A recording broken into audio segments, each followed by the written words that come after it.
and beyond. And thank you to all the viewers who have tuned in to watch this. I'm delighted to say that our guest today is probably an organisation, a charity that you've probably never heard of. It's NACOA, which stands for National Association of Children of Alcoholics. And I'm delighted to say that I'm joined by their volunteering manager, Steph Page. Steph, welcome to the SIKH channel, and thank you for joining us today. And Thank you very much. and as I said, a lot of our viewers probably will never have heard of NACOA and probably won't even understand what NACOA stands for, what they do. And to be honest, despite being in recovery myself and working in the field, I never even knew till about 2 years ago that who NACOA was. So just let the viewers at home know what NACOA does and what your role there is. So NACOA was founded in 1990 to address the needs of children whose parents drink.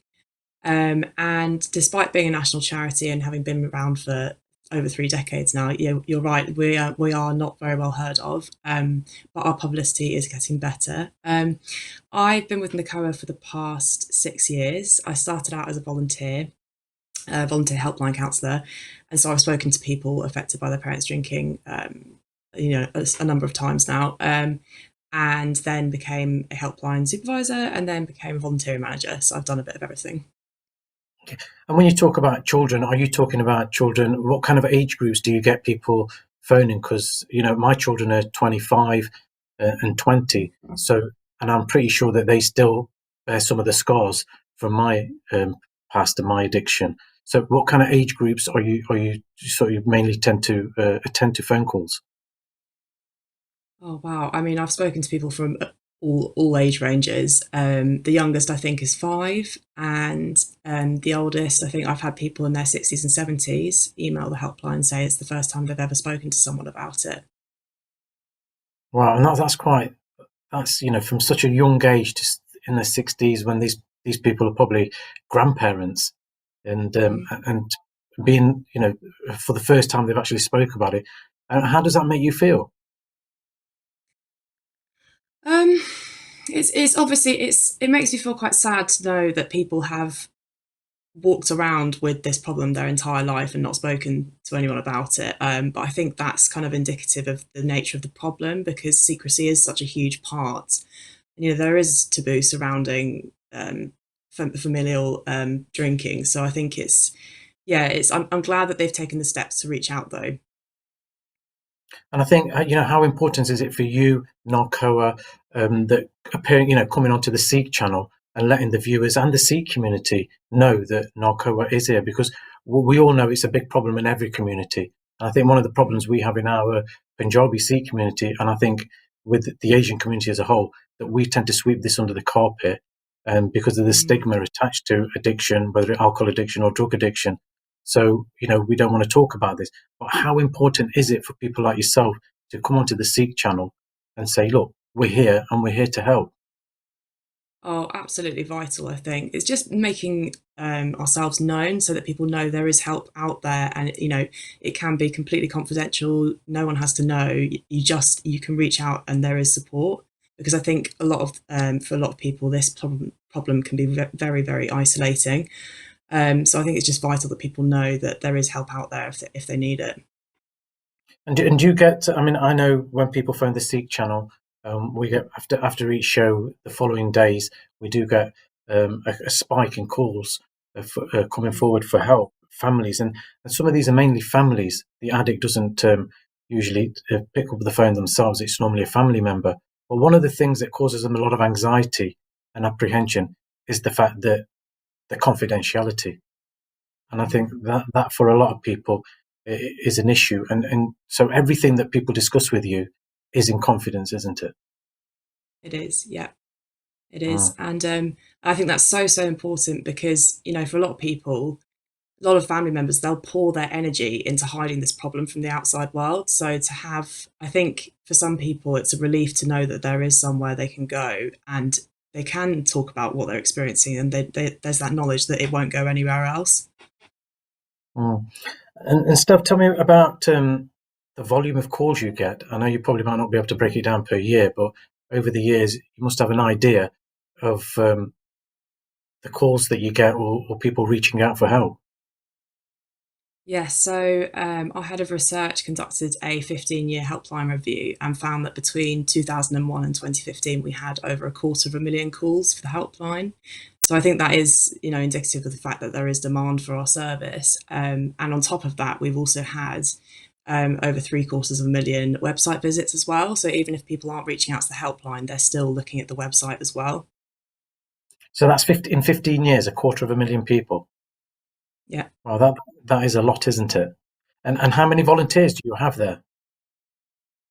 So we have a large volunteer base of about 500 people. However, there's not a huge group going on the helpline. We have people doing sort of things in the background as well. But yeah, so we have quite a small volunteer base for the helpline. And Very as a dedicated. charity and as an organisation, you've actually recognised some of the issues in the Punjabi Sikh community, and I've actually done a questionnaire specifically for the Punjabi Sikh community. So just tell us why you felt the need for that, and why you feel that it was, you needed to do this for the Sikh community. So this questionnaire is part of our widening access project, which we set up after we were approached by two of our members who are from Punjabi Sikh backgrounds. And they said, have you thought about doing more awareness raising for people from ethnic minority communities? And they highlighted that this issue is particularly prevalent in Punjabi Sikh backgrounds.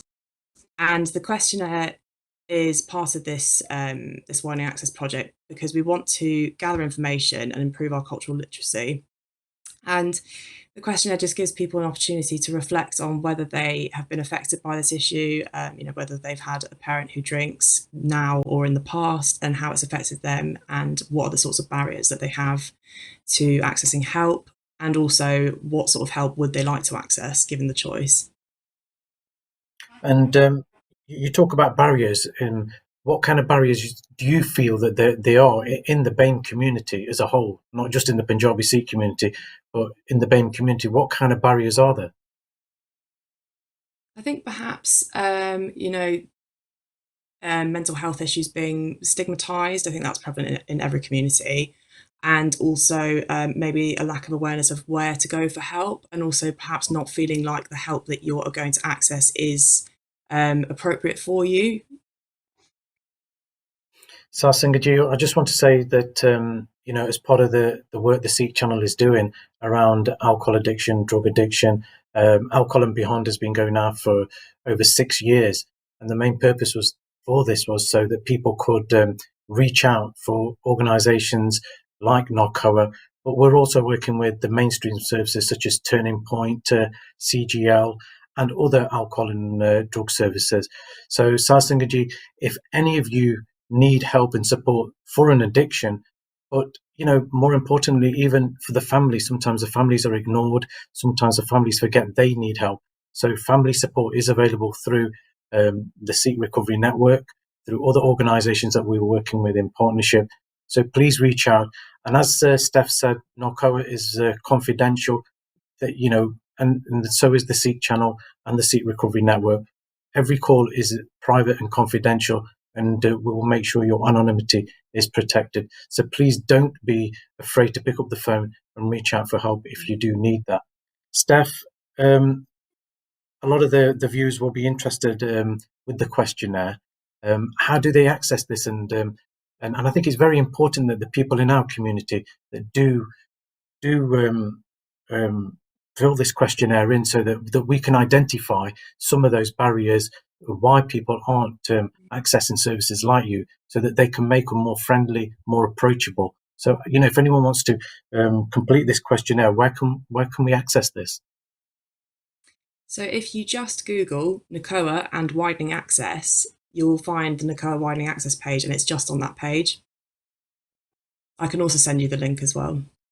Yeah, and Sarsingaji, we will also share that link on our with the Sikh Channel and the Sikh Recovery Network website, so you can also access them in the coming days. We'll make sure you can do that. Steph, it must be a very challenging role that you have there, but also a very rewarding one, knowing when you get a 5-year-old phoning you, or whether it's a 65-year-old phoning you, that the burden they must be carrying and the relief they must feel after they've spoken to you. Mm. Absolutely, it's incredibly rewarding. It's definitely not easy at times. I think knowing that people are out there experiencing this pain, and even when you put the phone down, it hasn't gone away. You know that they're still in that situation. But I think just knowing that you have been there and they have had an opportunity to speak about what's going on, it is rewarding. And how important is that? I know an alcoholic's point of view, going to an AA meeting or a recovery meeting, how liberating that can feel, and Mm. that burden, is lifted when you actually talk and share. So it's just as important for family members just to share how they feel, and sometimes they can't share this with their families because of Mm. the stigma and the shame, and even in some cases feeling that they're going to be ostracized by their own families and communities because they've got a son or a daughter or a father, a brother or a sister that is an alcoholic. Mm. Absolutely. It's this issue is often described as the elephant in the room. I hear that quite a lot from callers. It's something that the whole family is aware of. They know it's an issue, but no one will talk about it. And I think that's one of the most difficult aspects of experiencing this, because they know something's not right, but no one will talk about it. And so I think that's why having the NACOA helpline and other services that you can speak to and actually kind of process what you're going through can be really helpful. And do you work in partnership with any other organisations? Maybe the mainstream services such as the CGLs. So if someone does phone, that you can signpost them to other services. Absolutely, yeah, we do. Signposting forms a large part of our work as well, because if we feel that we're not equipped to deal with a specific issue, we can refer people onto other services, and also help them locate local services in their area as well. Um, if anyone is struggling at home with their family member or a loved one, what would you suggest, or what advice would you give them? Um, maybe to talk to them, or whether to talk to you. So, what would you suggest? I would say, yeah, definitely speak to someone, whether it's us or a trusted friend or family member or someone at school or work. And just remember that although it can feel really isolating, you're not alone. There's a figure that suggests that at least 1 in 5 people in the UK are affected by this issue, and so there are other people out there who know what you're going through. And no matter what anyone tells you, it's not your fault, and there is help there if you need it.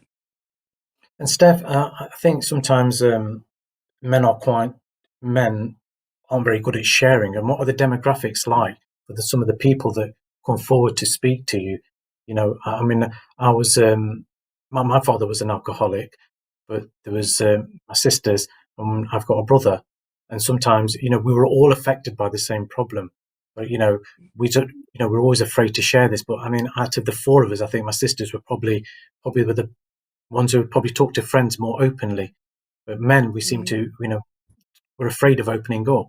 And so, what are the demographics like with you of callers? I think we do get more women getting in contact with us than men, and I don't know whether that's reflective of the fact that it is perhaps more intimidating to share, or cultural expectations of men not being allowed to feel things in the same way, possibly. I know here at the SIKH channel, we try and encourage men, especially men, to come forward who feel Mm. confident, who have good recovery behind them, to try and come and talk about there. But not all men are comfortable doing that. But however, we do try and encourage that. So, they inspire other people and offer hope. What do you think can be done to get kind of men to open up a bit more? I think one good example of this actually is one of our ambassadors, Josh. He has been with NACOA the same amount of time that I have, and he has done loads of videos and talked about how he's experienced alcoholism within his family. And I think having someone like that raising awareness and showing that actually it is, just because you're a man doesn't mean you can't access help, and the help is there for everyone, not just a certain demographic. So, Sangaji, Steph just mentions Josh there, and I had the pleasure of doing an interview in lockdown with Josh, and it was received very well. I was very grateful for that Mm. opportunity. So, I know steps are being taken by people like NACOA, but other organisations as well. And here at the SIKH channel have supported the SIKH Recovery Network, and I think if it wasn't for the SIKH channel, that the SIKH Recovery Network would never have been born, and the service that we provide and the comfort families get from the SIKH Recovery Network would never happen. So the SIKH channel is always doing their best to try and offer help, support through services and organisations like NACOA. Once again, Steph, I just wanted to say, you know, what the SIKH channel's been trying to do over the last 6 years is to is basically really signpost people. But the SIKH Recovery Network came out of the work that I was doing with the SIKH channel, and that signposting is vital, isn't it? Because some families sat at home just do not know which way to turn. Absolutely, yeah. I've actually just finished drafting a literature review in this area as well, and one of the things that research suggests is that people just don't know where to access help. They have no idea of the help available, so it's so important to raise that awareness and to let people know that it's there. But don't you think that the government has more of a responsibility to do that? And I know there's a lot of being cutbacks in the services, and how important is that for the governments, local authorities, even GPs to sort of promote this? And through COVID, the mental health of people has suffered a lot. So there's a lot more. The SIKH channel, people like yourselves, NACOA, the CGLs, they're doing their bit, but governments and others have a responsibility as well. Definitely, definitely. I think any government should be aware of the issues that everyone in their communities face, and ensure that there is appropriate help available. Absolutely. And I think with COVID as well, we're finally seeing some light at the end of the tunnel. Mm. But have you experienced through COVID that you had a spike in calls as well? Yes, yeah, COVID. I think, well, because I think there's been really recent research that has suggested that alcoholism has increased throughout the pandemic, and during the first lockdown, our calls doubled. So it's, yeah, COVID has been very hard hitting for some people. Steph, if anyone wants to volunteer, particularly from the Punjabi Sikh community, for NACO, I'm sure there's people watching this and probably in awe of you and the work that NACO is doing. And I know when I had the opportunity to share with Josh, it was quite, for me, it was, I felt very honoured and privileged to do that because I knew the audience it was going out to. And we received a lot of positive feedback from that. If anyone wants to volunteer in any way, whether it's just to be on the helpline or anything, how can they volunteer for NACOA? They can email me at volunteering@nacoa.org.uk, and we would absolutely love to have anyone on board. We're always grateful for the help that we receive. Being a small organisation, we've been driven by the work of our volunteers for our entire existence. So we're always grateful to have people who want to get involved. Sarsingaju, we'll share those details with the SIKH channel on the SIKH channel webpage and on the SIKH Recovery Network. So if anyone wants to volunteer for NACOA, you can do that via NACOA on their website or through the SIKH channel or the SIKH Recovery Network. Also, Sarsingaju, if anyone is struggling, then please contact the SIKH channel or the SIKH Recovery Network, and we'll do our best to get you the help and the support you need. Whether you're an addict or whether you're a family member, we'll try and signpost you to organisations such as NACOA. So please don't hesitate. Please reach out and call today if you do need help. Sarsinger, you can also tell you that recently the Coventry meeting, the recovery meeting in Coventry started, and that started about 5 or 6 weeks ago. So if you're in and around the Coventry area, on a Thursday evening at the GMP Guru Nanak Prakash Gurdwara on Harnell Lane, you can come down there. And once again, these meetings are private and confidential. So if you want any more information, please feel free to contact the SIKH channel or myself, and we'll give you the details of that meeting, which is on a Thursday evening from 6:30 till 8 o'clock. Steph, we're running out of time, and it's been a joy to speak to you, really, and learn more about NACOA. Finally, if someone is struggling at home and and feels they want to contact you, a final message from you to that child, or maybe to those people that have been struggling alone for so many years. A final message from you, please. Please don't hesitate to contact us. There is help there, and everything you say will remain confidential, and there's no judgment from anyone in NACOA. A lot of our volunteers have lived experience themselves, so people really understand what you're going through, and you don't have to go through it alone. I think that's quite interesting as well, and I feel that when people have had that lived experience, that empathy is important, isn't it? Absolutely, absolutely. So Sarsingajio, once again, a big thank you for Steph for joining us, and I'm pretty sure the SIKH channel and the SIKH Recovery Network will be working in the future closely with NACOA and supporting them as much as we can from the Punjabi Sikh community, and helping where we can, and to try and improve lives, especially through those young children. 5-year-old, as Steph said, a 5-year-old reached out to help. So Steph, thanks for your time, and look forward to talking to you in the future and working with you. So till next week, Sar Singh ji, thank you, and Vaheguru Ji Ka Khalsa, Vaheguru Ji Ki Fateh.